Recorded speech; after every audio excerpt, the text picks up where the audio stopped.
parti politique na Congo il a apporté rien. Je confirme il a apporté locaux T. Oh président pour est-ce que handicapé est-ce que biso le Congo to voter Eliezer pour na ça là-bas. Nous on n'a pas besoin de ça. Élection fait ça la mana délai constitutionnel et ça la crédible et transparent. Sinon peuple a remis en charge. Ba leader politique na biso ba lingi ba positionnement. Ba ça la politique moko ya ventre. Politique ya famille. Pour bango ba ça la politique pour l'intérêt général. On a balobaka soki okimi politique et bolanda ata na sani ya kolia tope na mbeto ya kolala we mbolo. Je suis prêt à mourir pour Tolingi Zahir Liboke Moko Lisanga Moko. Confiance Mobuto, il était mon secrétaire attaché d'un grand bloc.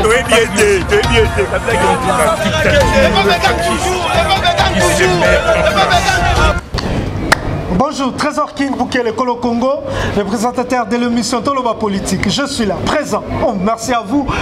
Merci pour votre attention distinguée. C'est pour moi un réel plaisir. Aujourd'hui, nous allons parler Makambouya, parti politique. Eliezer Tambwe veut encore créer un autre parti politique. Lelo oyo parti tokosuka nango wapi. Nous comptons déjà combien de partis politiques? Est-ce que ce sont les 63 000 $ pour la vacances parlementaires qui fait qu'aujourd'hui, sur 500 députés, moi je dis plus de 250 députés ont des partis politiques Yabango. Plus de 100 députés ont des visions de créer des partis politiques. Sans compter, est-ce que le Congo va changer dans parti politique? Je vais parler en plateforme électorale et il y a qui l'issue liboso zakité, mais en 2016, tout le monde a qui sangana na ba plateforme ba rasop te bimi ba rasop plutôt et bimi tito yo comme na balamuka et aujourd'hui matin on demande au président élu Martin Fayulu va créer l'issue et là comment concernant plateforme électorale et opposant. Tozana Mokon de Konanga Mike, on a coupé son beauté, analyste politique, communicateur, Nakatia Lamuka, on a coupé ça déjà beauté de côté. Surtout dans mon côté Langa Mike, ou Yazali, communicateur, dans la Mukape, dans nouvelle là. Un de Mike. Comment vous avez sous Mike? Comment on a réalisé l'indéco Mike Kibaka. Kibaka. C'est le mur. Ah, Kibaka mur, ouais, c'est à Kikongo. Kikongo, c'est le mur. Donc tu es le mur que on va construire entre Rwanda et RDC. Voilà, effectivement. Donc quand moi je suis là, Moutaro les Kassimate. Ah bon. Donc dans même ligne na yo quoi. Ah, dans moi je suis l'enfant du chef coutumier. No Moana. Moana est chef coutumier. Ah bon. Donc les cadets chef coutumier c'est moi Mike Kibaka. Ah, Moana Koko Kibaka. Voilà. Chef Kibaka. Voilà. Wana mboka ni. Bon, mboka za Congo za mboka nanga. Te mboka. Te Congo mobimbe za mboka. Origine. C'est important, je suis congolais. Je suis congolais. Je suis congolais. Quelle infiltration jour mususu. Omono nya binya. Mais nga eza nya eza ki nyabaka. Eza na nyabaka eza quitté. OK. Eza ki kanyi eza lo vite kamera to yeba poste no ne ka jour ya procès. Est-ce que avant procès yeba poste no vite kamera. Voilà pardon te qui ne Totuli batu. Nana yeba ka poste no ya vite kamera avant procès. Kani niki to ko yeba okaka. Comment on a passe, mais peut-être sur la prononciation bien. Wakanikini, kanikini.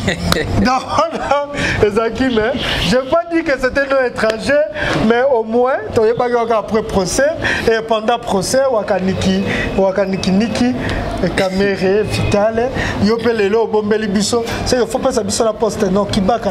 Je m'appelle Kibaka Kangwela Mike. Ah, Kangwela. Kangwela, donc au senti que 100%. Kangwela, elle a moni niao so aboti moni mwana ne wazala mwa mayele wana amela lingwila moni sko na monoko na biso benga e kangwela. Donc c'est moi, je suis éveillé. Merci beaucoup. Ce sont des significations de nos Congolais. Voilà. Oh yo biso balobi no eza Congolais. To monde pas cette signification. Ya roto to na niake ou so eza no Congolais biso so lingi koloba nini. Biso to ndima na biso po bilo batu boloba biso to yoka. Ba parti politique, likambo ba parti politique. Ah. Lelo Oyo de Eliezer Tambo qui veut créer son parti politique. Oui, et pour nayo apport à parti politique Eliezer Tambo au lobby Azakipe dans le peuple à l'obake belé tout balelo, il a reçu son mandat ou pas? Bon, au peuple sincèrement, Eliezer Tambo n'est pas un modèle. Oh. Eliezer Tambo n'est pas un modeste. D'abord, c'est un escroc. Comment ça? Excuse-moi, je vais m'expliquer. Explique-toi. A escroquer population, surtout à Lukunga. Je suis bengali. Et surtout, tu es leader. Voilà. A escroquer biso na Lukunga, ba voix. To pesier ba voix. To kanisa qui Eliezer Tambo pouvait faire quelque chose pour na Lukunga, mais Eliezer Tambo n'a rien fait. Aujourd'hui, Eliezer Tambo a créé parti politique. C'est regrettable. Qu'est-ce que vous avez dit que ça na Lukunga? Na Lukunga tondo zela, Lukunga tozana ba problème mais belé. Lukunga tozana problème ya courant. Lukunga tozana problème ya mai. Na kotangelo ba quartier Kaluka, quartier Malueka, quartier Kimbwala, quartier Lutendele. Ce qui les loto kena poko na quartier Lutendele c'est tout un problème. Nzela ezate. Poko na Kimbwala Don Bosco nzela ezate. Poko ma OK Kaluka nzela ezate. Nous on pensait qu'avec Eliezer Tambo, il pouvait komema voya bana Lukunga na perchoir à l'Assemblée nationale pour que le gouvernement aille à quelque chose. Mais tozelier, tout le monde et à se transformer s'il vous plaît. À comme na ba fondation, à commencer à la don. A commencé à la Moussala na yete, biso tozela pour na ngote. Oh kende ko tala ba orphelin. Oh président pour na est-ce que oh handicapé est-ce que biso Lukunga to vota ka Eliezer pour na sala badon. Nous on n'a pas besoin de ça.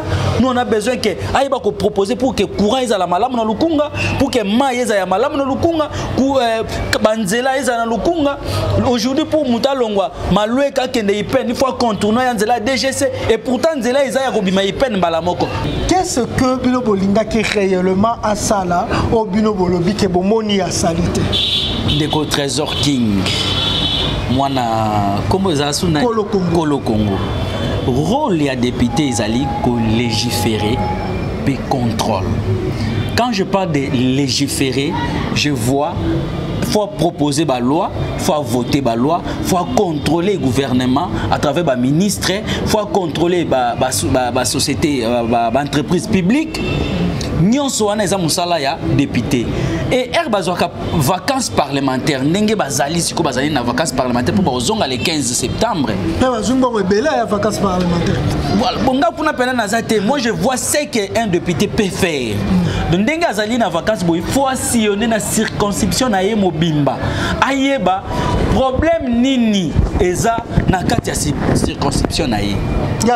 Foyer ba soki banzela eza malam, foyer ba soki mai eza, foyer ba soki courant eza, foyer ba pouvoir d'achat ya bato eza ndenge nini. Era rozonga, il faut aloba yango na assemblée pour créer ba loi pour que la population wana a trouvé ba solution. C'est ça que nous on attendait des Eliezer, mais il n'a pas fait ça. Qu'est-ce qu'on peut faire?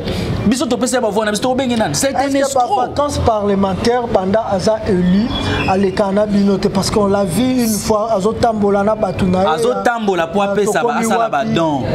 Atambola qui pour appeler ça badon. Atambola qui te pour aïe ba situation à Lukunga te. Pour ça la badon qui n'a pas orphelinat, qui n'a pas homme de vieillard, qui n'est pas handicapé. Biso to nous zélé na wana te. Donc, on peut appeler ça une sorte de détournement. Oui. Et là, on va voter là, on va comment ça la marque. Et là, on parce que comme on a dit que les députés, on a dit qu'il y a une version de Zobima Kabila, il y a $9 000, comme $21 000. Donc, c'est faire riche. Et bon, on a comme au Kabayango, Bosani rôle na bango, Bosani objectif na bango, au Bakendale na assemblée. C'est ça. Donc, mais Eliezer n'est pas un modèle parce qu'il a escroqué les enfants à Lukunga.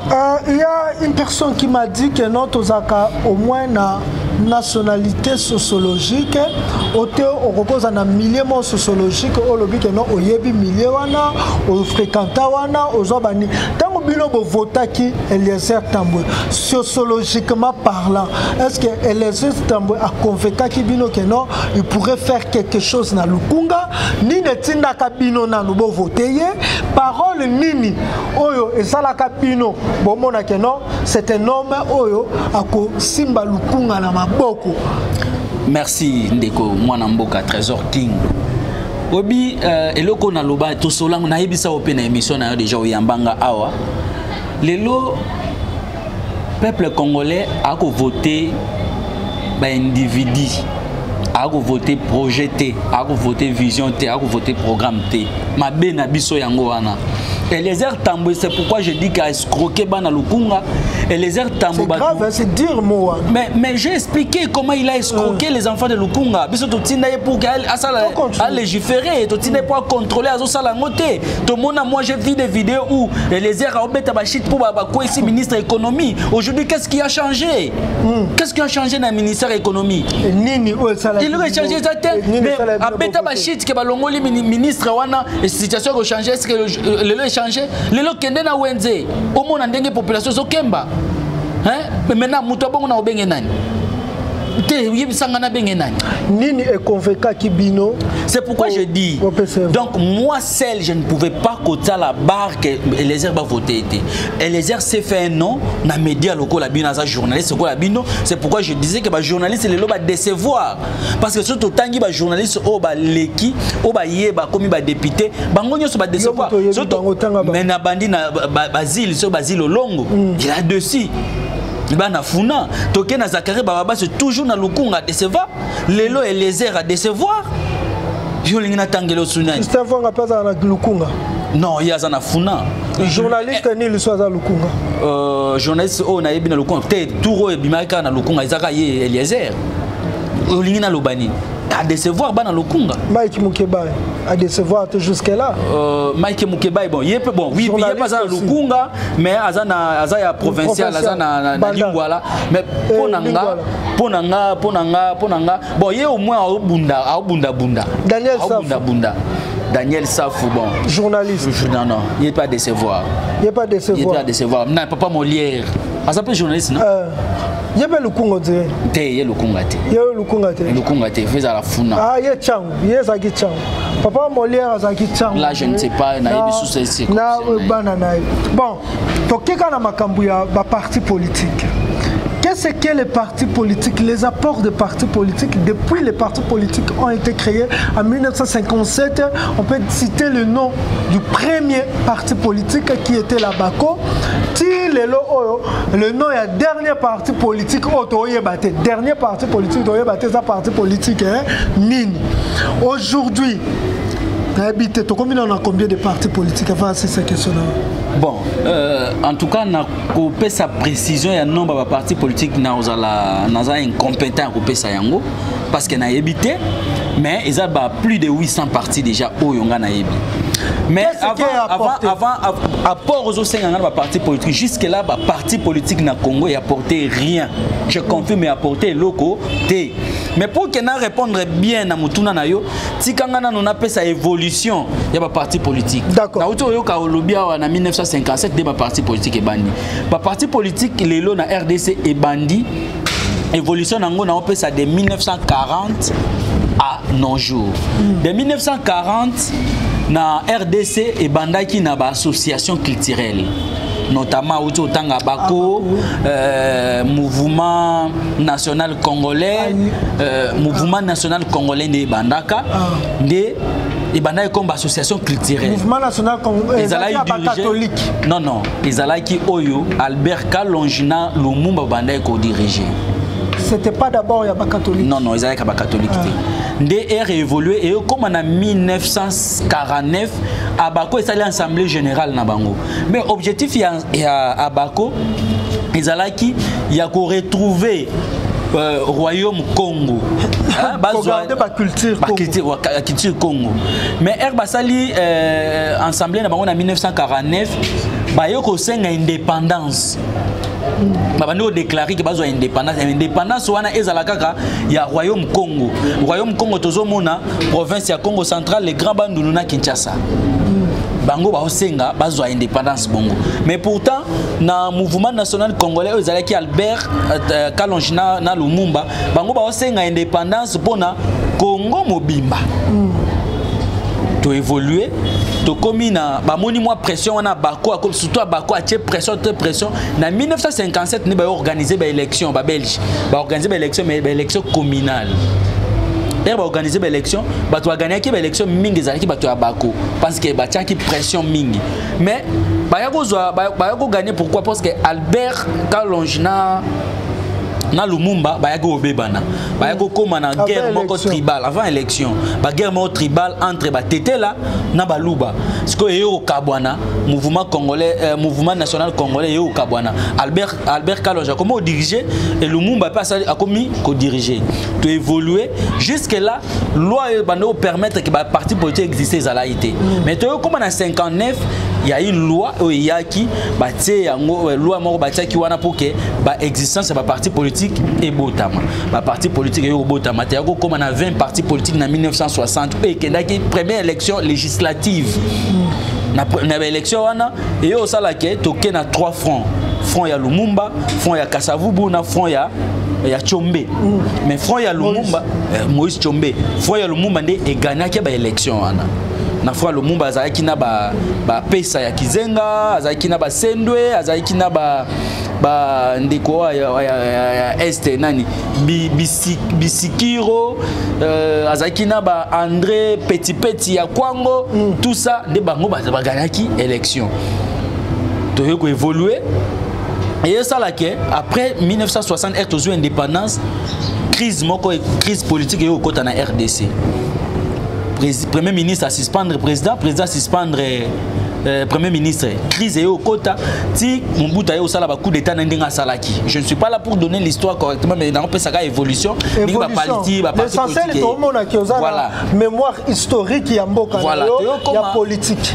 Comme en 1960 64 ba yo ko voter constitution na biso. Luluabu. Constitution à Luluabu. Na 65 Mobutu a eu pouvoir mais qui ko stabiliser pouvoir a commis ko tia moi d'autorité de l'état et comme au régner pendant la crise wana ndenge et salaki. Mais na 66 Mobutu a eu décision que ba parti politique et fonctionner sous soutien. De comme en 67 quand même Mobutu a eu une décision qui va créer 2 partis politiques seulement. Il y a la partie à gauche, la partie à droite. Bipartisme. Voilà, partie à gauche, na à droite. Topusani 67 c'est la constitution et révolution et banda qui constitution révolutionnaire. Voilà. Comme en 67 wana le Mobutu a annoncé officiellement parti pour qu'il a créé parti politique naïe au Babengi Imper Mouvement Populaire de Révolution. Et comme appel officiel parti Botami. Mais en 68 a créé excuse en 67 kawana dans haut commandement militaire ba yo bimisa décision moko lobi ndenge ba parti Botami boy la liberté d'expression, liberté de presse, ba liberté nyonso to yebi wana il faut exister na mboka na biso. Bo exclure ngote eza esprit liberté d'opinion, de réfléchir tout il faut exister.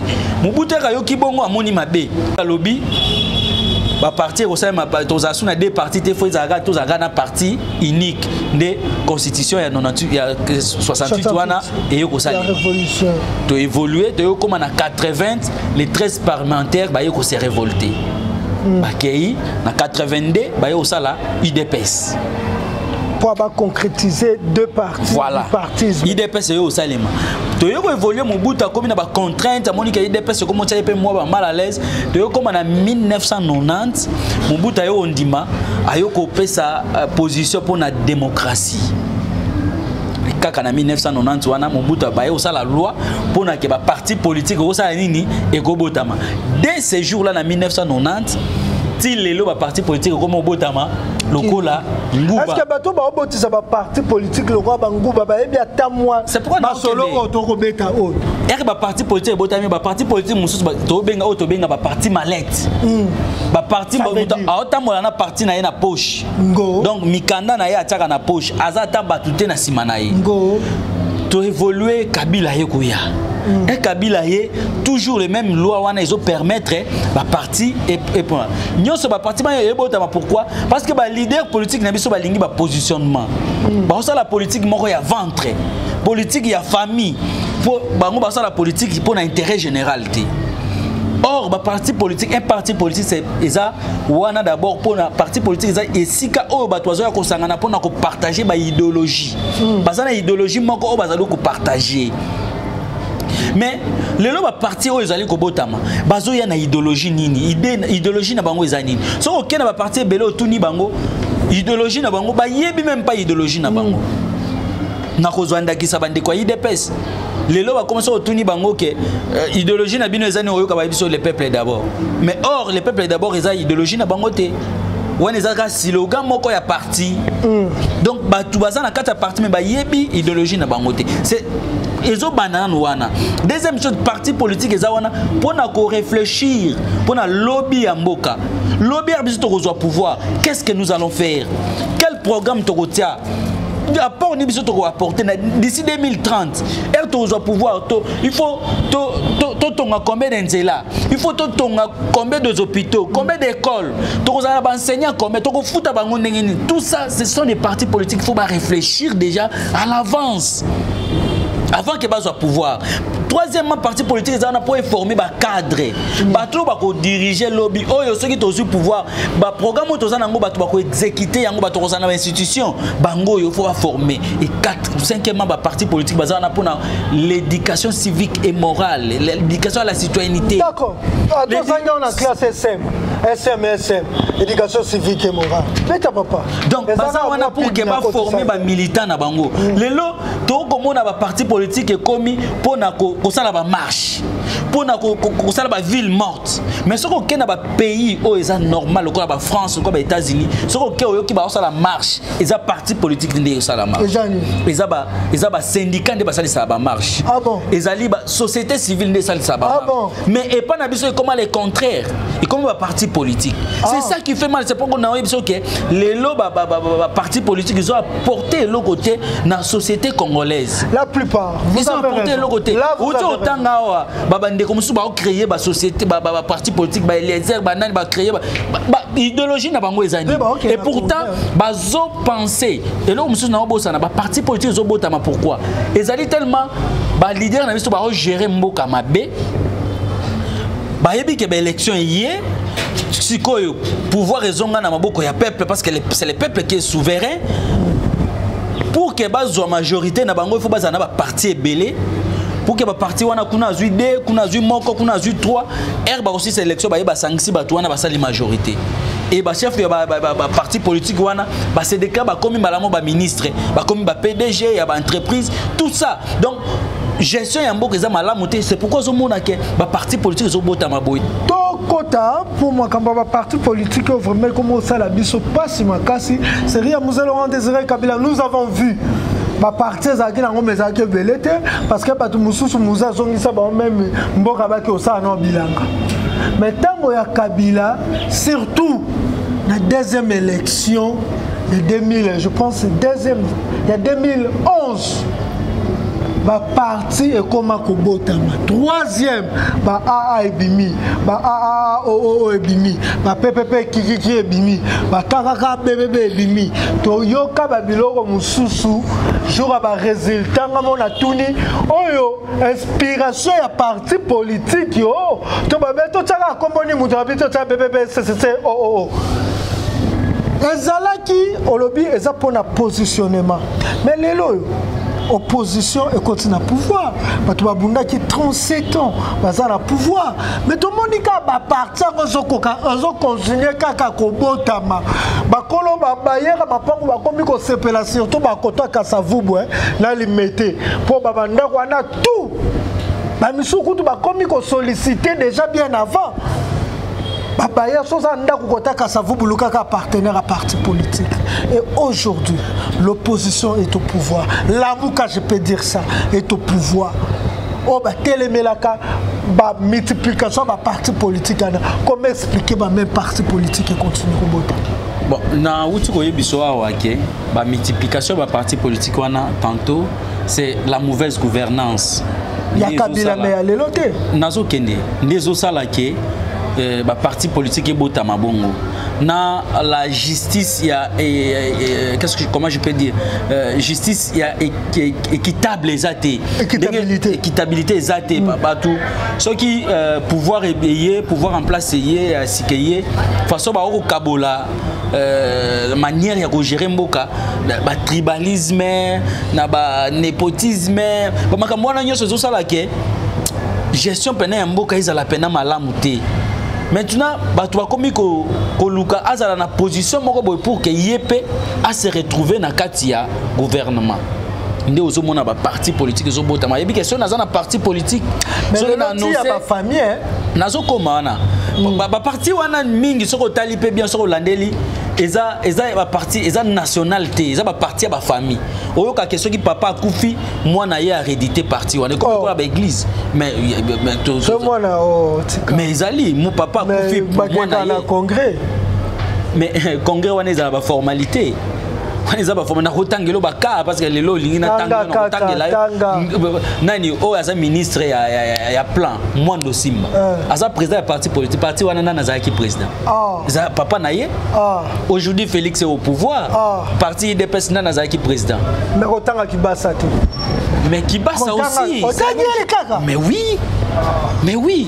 Donc eza ba patrimoine national et eza ba patrimoine ya famille. Ndé ba parti à Bongo.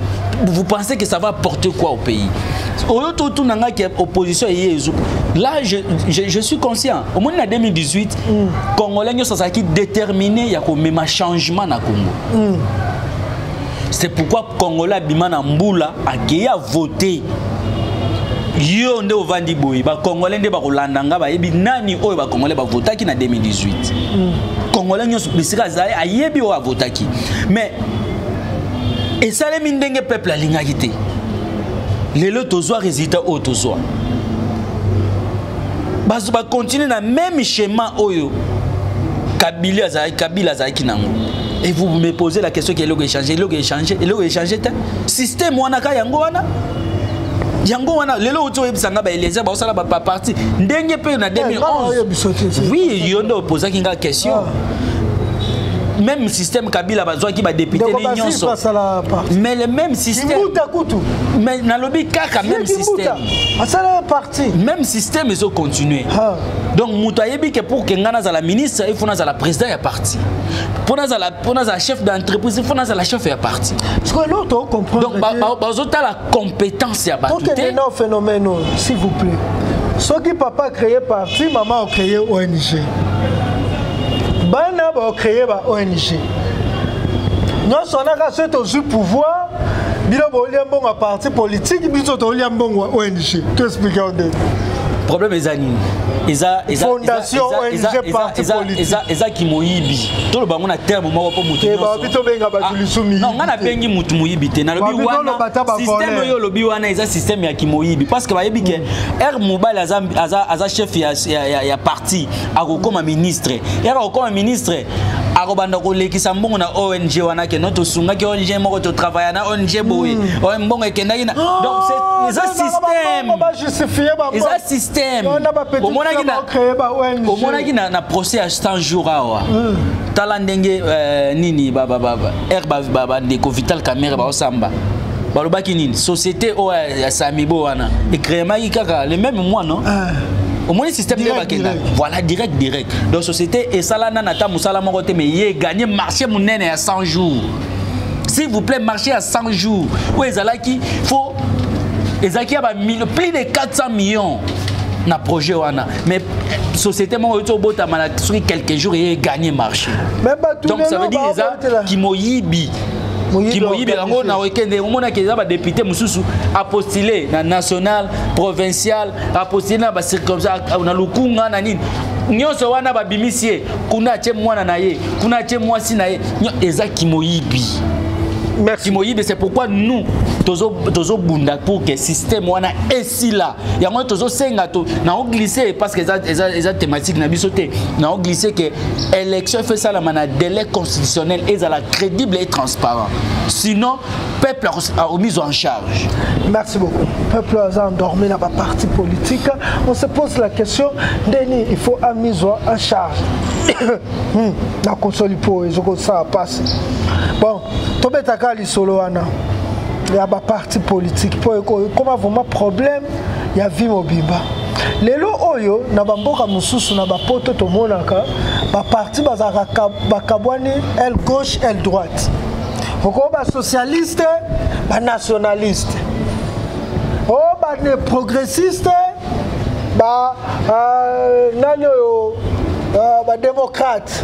Oh bananyo mais biso ana Congo to yebi ko définir te banani baza banani ben lelo o batu bakomi ko sangana to yebi ete na ba mikili loko ya poto soki socialiste azui pouvoir et ça pour ba parti tout ba socialiste ba sa nini ba accompagner mais lelo komona na Congo socialiste azui pouvoir socialiste musu na opposition à combattre socialiste. Et un socialiste a que sangana soki na un anniliste mokoboy. Et un anniliste a que sangana na un mamiliste mokoboy. Un mamiliste a que sangana nani. Est-ce que wanape il faut toi apprendre batu.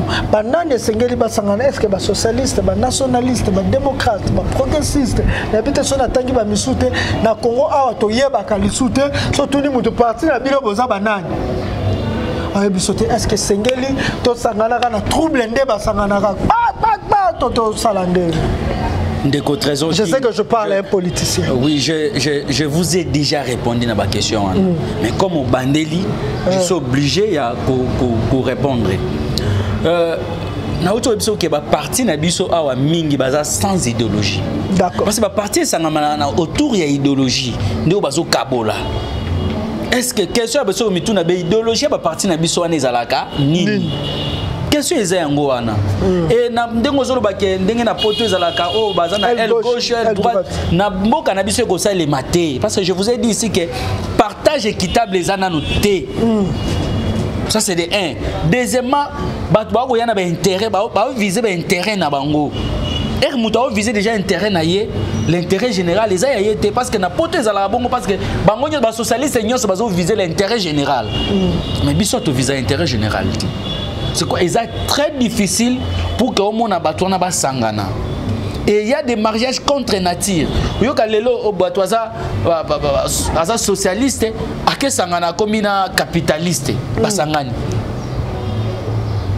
Ce sont au babenga ba mariage contre nature. Et ça c'est le mana Congo parce que mutaza ba expliquer pas mutaza azo yana politique pona mboka te mais aye pona yé.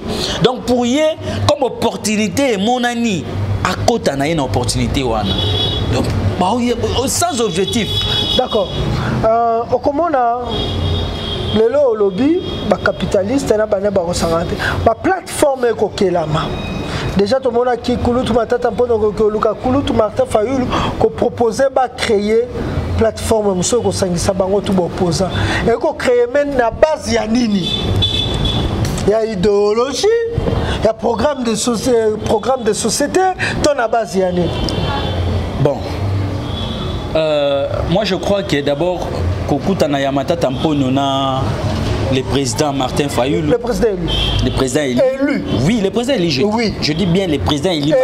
Voilà, Martin Fayulu. C'est légitime. C'est normal. Bazabana Moka. Bakutani, basololi, bagobeta masolo ya mboka parce que bazaba haute personnalité, bago réfléchir non, qu'est-ce qu'on peut faire pour Namboka na biso c'est normal. C'est normal. Mais ndongo tuninga ba plateforme et au salama sur base de quoi? Moi je crois qu'aujourd'hui pour la plateforme et ça il m'a pour surtout pour la élection, faut tout ça la plateforme sur base il y a un programme. D'accord.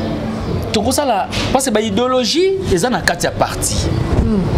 Mais ils a ndinga na lobaki ba parti o ils a ba socialiste parti na parti y na programme na ye ba sangani ba sali programme commun ndé ba kei ba o kuna pe ba sali kaka bongo ba kei. Mais les autres tout le monde a ba plateforme sur salema sur base des individus. Or plateforme fait ça sur base il y a programme. Boye na programme na bino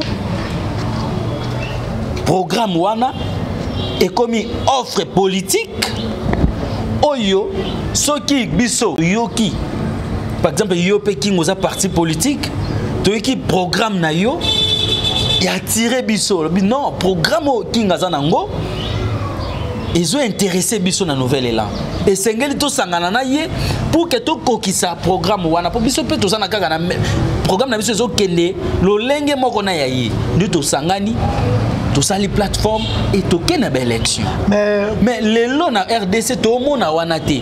To comment ça la plateforme selon ba individu, selon ba famille, selon ba province, selon donc selon ko yeba na ya batu, ba intimité ya batu non.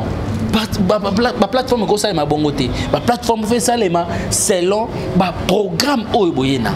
Merci. Ce qui les lots oyo et qui est plateforme ya Kouloutou Matata Mpogno a proposé président Martin Fayou, le président Eli et Simbi. Bord il y a peuple où est la mouka, bord à peuple, bépi nango. Pour bien la mouka, bord à peuple, et l'autre à peuple, et l'autre à peuple qui est. S'il vous plaît, la mouka, ils ont plateforme, il y a résistance. Ils ont plateforme électorale. Ah bon? Donc, moi je trouve normal so bango ba yokani ke ba sali plateforme na bango électorale et kozala normal.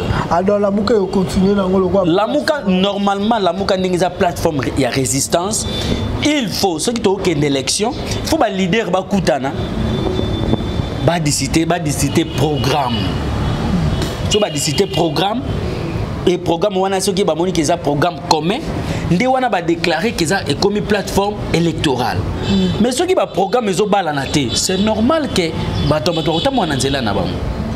Mais jusque là, tous ali plateforme, il y a résistance. Donc ceux qui bango ba sali plateforme, il y a opposition, il y a élection électorale. Moi je pense que baza libre au sala. Différence entre la résistance et l'opposition pour vous? L'opposition, ils ont que bateau va échouer, bandimi qui a échoué, bazo tambola, comment s'opposer, comment s'opposer na maillé majorité zali ko sala. Mais résistance, ils allaient que tous allaient ko résister, tous allaient ko reconnaître binoté parce que boyiba ki biso.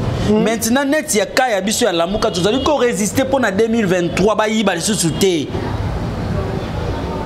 Tous allez annoncer déjà que 2023 résistance pour que 2023 l'élection soit transparente et crédible et na délai constitutionnel. Merci. Tosuki Awa Nilobana Souka numéro de téléphone. Na repose sakaba na Congo Mbote toujours Yabino Mike Kibaka communicateur ya Lamuka. Mike Kibaka Kangwela. Le Lopez leçon ya politique, ya ba parti politique. Pardon? Le Lopez leçon ya ba parti politique. Ah voilà yonde au lobby. Ah. Mike Kibaka Lobaka. Plus 243 89 79 06 351. 89 79 06 351. Merci, c'était Mike Kibaka pour na Oyo. Azano na vision ça la partie politique, azano ba groupe WhatsApp, azano ba groupe ba Facebook. Il faut qu'on yeba et outi wapi et telemi wapi zo kende wapi. Soko yebite siko outi oyeba te ndeni o telemi pe siko ko kende o yeba te. So bo yebite ba parti politique yango uta wapi, bo yeba te parti politique ni bo ça na pe bo yeba te esika ni bo ko kende. Motuna ona kotuna bino. La souka émission eza boy. Un étranger Mundele a eu ça la parti politique na Congo. But but ya parti politique objectif na yango eza conquérir le pouvoir et concevoir le pouvoir. À conquérir le pouvoir à Zuyango. Famille na ye et bango bakolia mbongo wana lokola ba congolais to bakolia ngo lokola ba étranger. Onenge balobaka soki okimi politique et kolanda ata na sani ya kolia to pe na mbeto ya kolala we ngolo. Je suis prêt à mourir pour Tolingi Zahir Liboke Moko. Lisanga Moko. Confiance Mobutu, il était mon secrétaire attaché. D'un grand bloc. Qui se met en place.